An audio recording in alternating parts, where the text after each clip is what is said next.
fun and make fun of Kush tonight. Yeah. Get this guy the fuck out of LA. Yeah. What are we doing? Who? Like Mimo, right? Mimo's up first. All right, Mimo. You ready to roast Kush? Absolutely. Let's fucking go. All right, Mimo, give us your best, man. Send this guy off well. Whoa! All right, can everyone hear me? Yeah. Yeah. Okay. So for those of you who don't know me, my name's Mike. Many people call me Mimo. It's actually kind of funny. A lot of my friends back in Connecticut, or none of them actually call me that.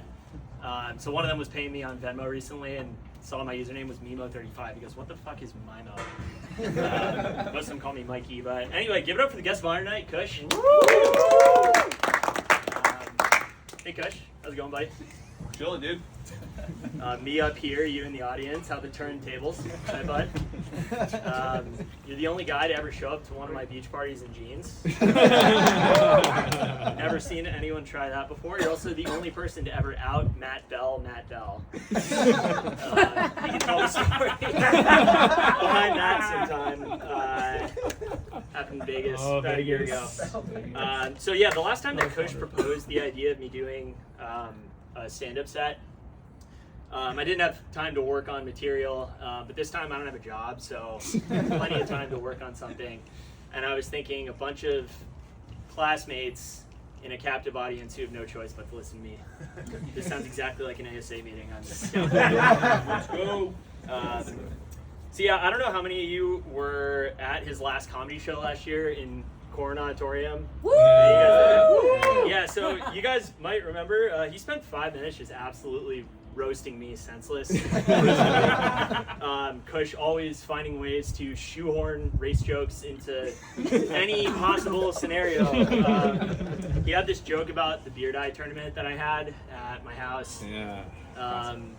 He had one line where he said, and I quote, "Went to a beer dye tournament at Mimo's. I've seen more diversity at a Klans rally."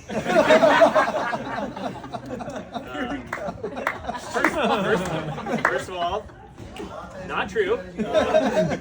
There were plenty of diverse individuals who were there. But second of all, this begs the question, Kush, what were you doing at a Klans rally? And why'd you go to one without inviting me, man? I probably could have gotten you VIP service. No, I'm just kidding. I was always so gun-shy at Anderson talking about diversity-related stuff. You know, it was funny. We'd be in meetings and we'd be talking about planning the next council meeting, who's going to talk about what. It's like, okay, the water fountains aren't working. I'll take that one. Undergrads on campus, I'll take that one. No one can get undergala tickets. Nikhil, you're up for that one. Freddy is somehow our class president after we all graduate. He's going to need to come up and explain himself. I didn't read the fine print. It is in the fine print, yeah, funny enough. But then there's a push to get rid of the EDI speaker bylaw. I'm like, yeah, literally anyone except for me can talk about it. But yeah, no, obviously really miss Anderson, miss knowing everyone knowing you.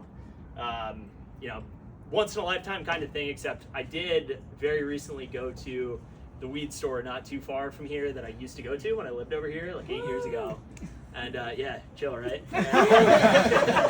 This guy smokes.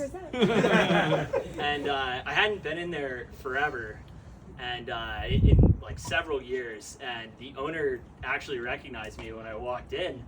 I walk in there and she looks at me and she's like, "Connecticut, right?" And I was impressed. Like I hadn't been in there forever, and she was like, "Connecticut." Or she saw that I was just wearing Vineyard Vines. And that's what gave it away. That's all I got for you guys. Thank you. Our next guest is Fabian.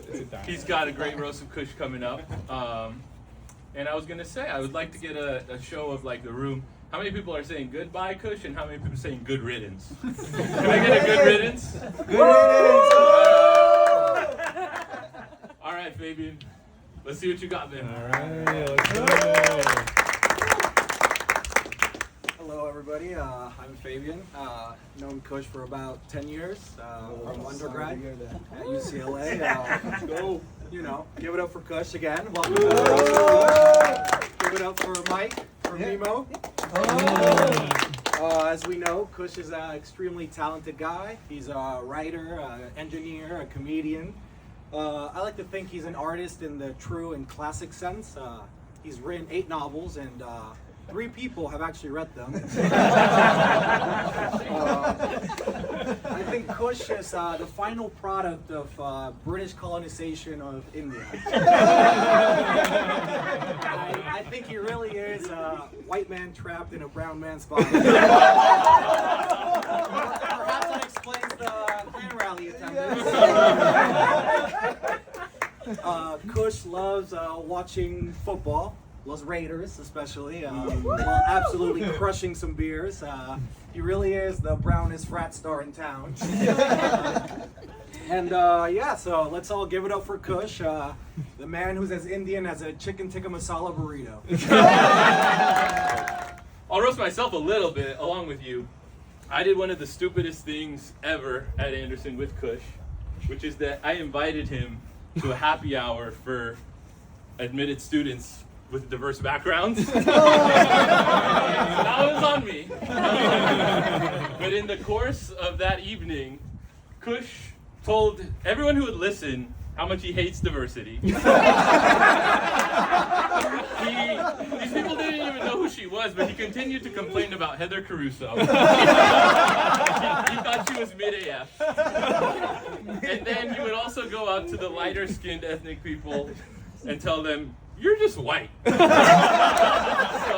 that one was, I don't know. I blame myself for that one. To also follow up on the colonialism thing, I like that. That was really good. I mean, the guy's name is Kush, but he's about as, there's no ethnicity to the man. The most ethnic thing about him is that he's a Raiders fan by far. Which is really good because he's used to disappointment. And I mean, sorry man, I gotta go there, but he really fumbled the ball because he was living every brown boy's dream, dating a white girl. A doctor, don't say that shit ever again. I didn't.